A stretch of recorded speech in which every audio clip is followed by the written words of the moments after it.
Taylor here with Boogey Lights. Today we're going to be taking a look at this 2003 Newmar Dutchstar. This is a 40-foot diesel pusher with a total of 62 feet of Boogey lights. What we did first is we mounted an aluminum flat stock channel that I'll show you here in just a minute between the wheel wells to give us a nice flat, easy installation. So between the wheels we have a total of 18 feet of Boogey lights. As you move to the front, we have a total of 12 feet of Boogey lights. Now we went ahead and broke those down into 4 strips.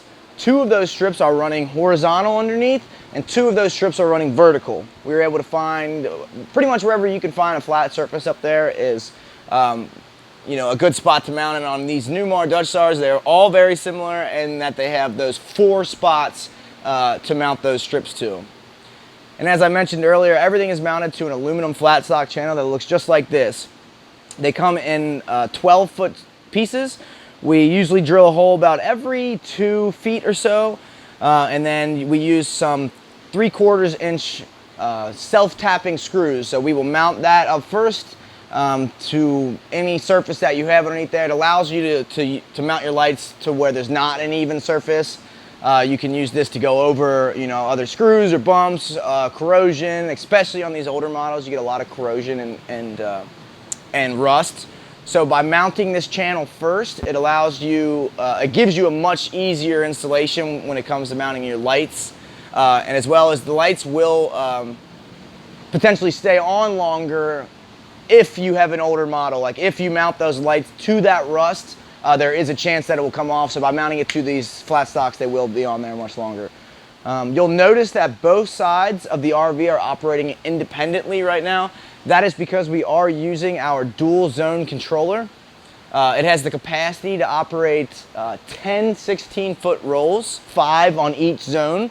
So this customer wanted his zone 1 to be the driver's side, so he wanted his zone 1 for driver's side and zone 2 for the passenger side. And the reason he wanted to do that was because when he's in close quarters at a campground, it gives him the ability to turn off zone 2 when he's at a campground. That way he's not interfering with the other people, other patrons that are at that campground, while still giving him the light that he wants on his side. Now as we move to the rear of the rig, you'll still have the 18 feet of LEDs. Now the strips come in they come in 16-foot rolls. So we actually have a 16-foot roll here in the front and a 2.5-foot piece in the back.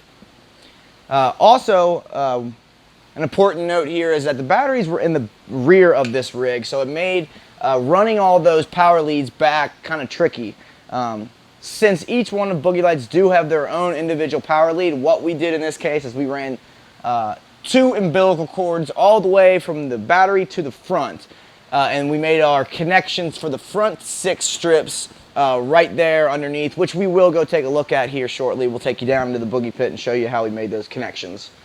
That way we didn't have to run 6 wires all the way back to the battery. We just had to run 2 up, and then we made a kind of a hub up there, if you will.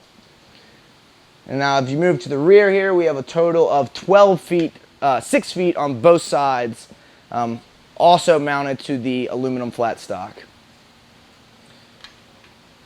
Now in here is where we mounted our dual zone controller, as I was talking about before.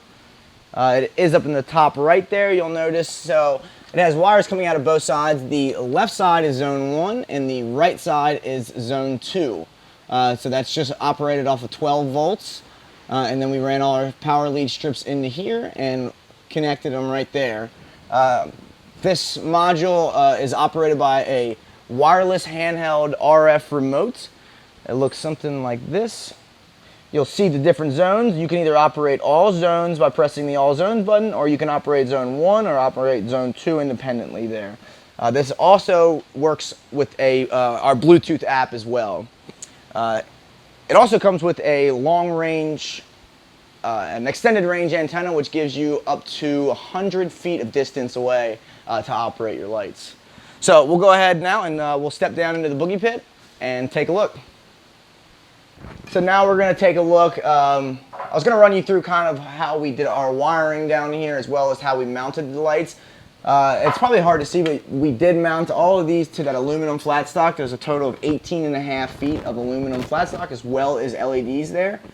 So you'll find some metal that you can actually drill into. You'll mount these up. You'll use some self-tapping screws, and you'll do that along for the whole thing. And then you will still wipe this down with alcohol and then attach your light strips to that. So we did the same thing for both sides. But as I was saying earlier, our battery is here in the back, so we had to run an umbilical cord to the front. Instead of running all of these power leads to the back, which would have been a pain, what we did is we ran 2 umbilical cords to the front here. So if you take a look here, you will notice these white or gray ones are the umbilical cord here that runs to the front. So we used some wire tie mounts. We had to scrub this metal real well, the frame, to get all the grease and grime off. And then we used our 3M promoter as well as alcohol to mount these wire tie mounts. And we just went ahead and mounted those all the way down, and runs the entire length of the chassis here. And now as we got to the front, you'll see we had to go up. And you kind of just follow. We went over the airbags here, but if you have existing wiring of that sort, you can follow that as well. And that comes out right here. You'll notice we have a lot of our light strips. This light strip was coming in right there. The other front light strip and the 16-foot strip in the back comes in right there. As well as you'll see the gray wires there. That's where our umbilical is. And we ran it. I have a wire tie mount up there. And everything is put into, it's wrapped in electrical tape right now, but that is our connections for everything up front here. Yep, you'll see all the different connections that we made there. And then if you take a look here at the front, we have our 2, these are 4-foot strips here that run on the frame of the generator here. That make sure when you mount these that you're not mounting it to something that moves. So this is a stationary piece there, so that's why we put the light strip there. And then we have our 2-foot strips here on the side. It looks like maybe the frame of what would be a bay there.